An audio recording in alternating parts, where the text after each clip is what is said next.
Hello Libra, Sun, Moon, Rising, and Venus Signs. Kamusta kayo? Sana po nasa mabuti kayong kalagayan. Welcome back po sa Star Tarot. At kung bago kayo rito, welcome din po kayo. Please subscribe, like, share my videos, and leave me a comment kung nakaresonate po kayo. Thank you.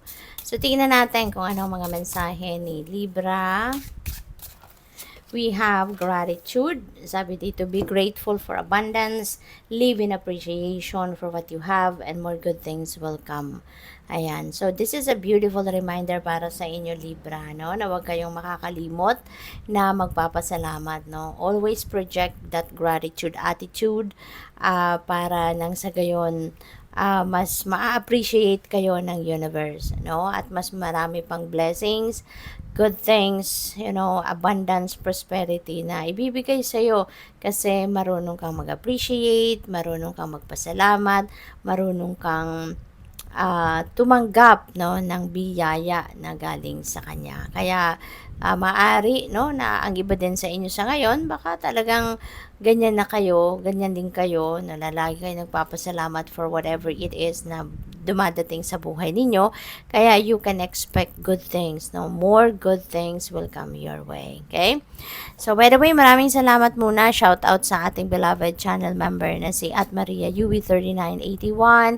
Maraming salamat po for the support sa aking channel. Thank you for being here, for sticking here, no, sa channel. Your next message is friendship. Be with the ones who make you shine, who love you and really care. Keep those and let the others go. Okay?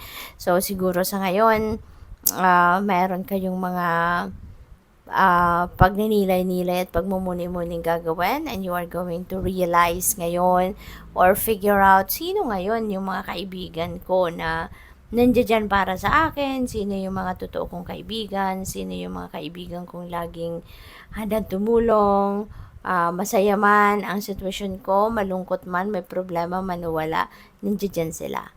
So, baka ngayon, no, yan, dyan ninyo ngayon, sa pagkakataong ito ninyo marirealize ang mga bagay na yan.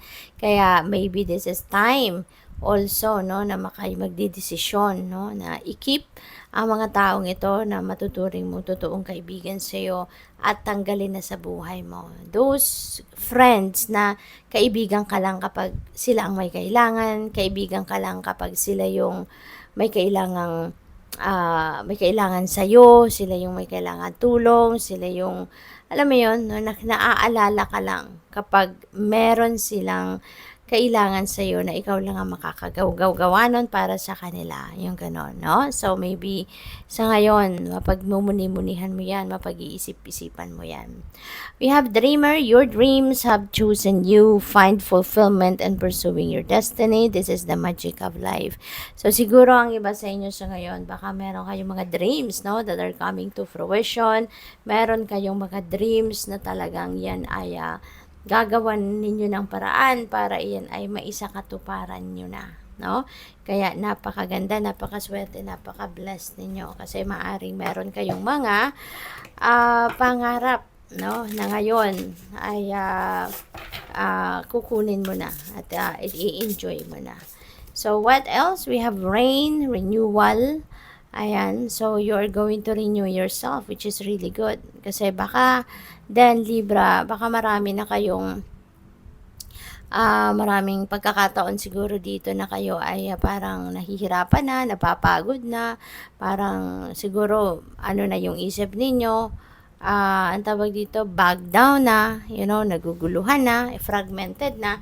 Kaya it's time really for you to renew yourself, no? So tama yan. Purify yourself, detoxify your life. Kasi kung magulo din, yung ibang parte ng buhay ninyo, talagang apektado din ang lahat ng areas ng buhay ninyo, hindi ba? So, what else? We have imagination. Maaari na ngayon you are going to use that imagination to manifest whatever it is that you want to manifest in your life. Kasi kapag ini-imagine ninyo kung ano yung sitwasyon na gusto ninyong ma-experience in a certain period of time, diba? That is one tool of law of attraction. no, yung imagination. Kaya maaari yun ang ginagawa or gagawin ng iba sa inyo sa ngayon. You're going to envision kung ano yung gusto mong sitwasyon, no? Ano yung mga bagay na gusto mong magkaroon kayo, ano yung mga sitwasyon na gusto mong ma-experience at a certain period of time. Maaaring yun ang mga i-imagine ninyo, sa ngayon. So, what else? We have regeneration. There is a change. There is a rebirth na mangyayari rito, Libra. There is a rebirth that you are going to give yourself sa ngayon para magkaroon ka ngayon ng bagong magkaroon ka ng bagong sitwasyon, magkakaroon ka ng pagbabago into something better na kalagayan sa buhay, 'di ba? Katulad ng pag-let go mo ng mga ibang tao sa buhay mo na alam mo namang hindi totoo sa hindi sincere sa 'di ba? That is part of it, no? That is part of the transformation na gagawin mo sa buhay mo. You just want something better, something good, something na nagsusupport sa soul's growth mo. At kung ano man yung mga hindi, 'di ba? Yung mga negative ang hatid sa buhay mo, you're going to leave that behind you or you're going to remove that sa buhay mo. And that is one way, of regenerating, kumbaga, sa buhay mo. So, good luck po. Thank you for watching. Love and light. Namaste.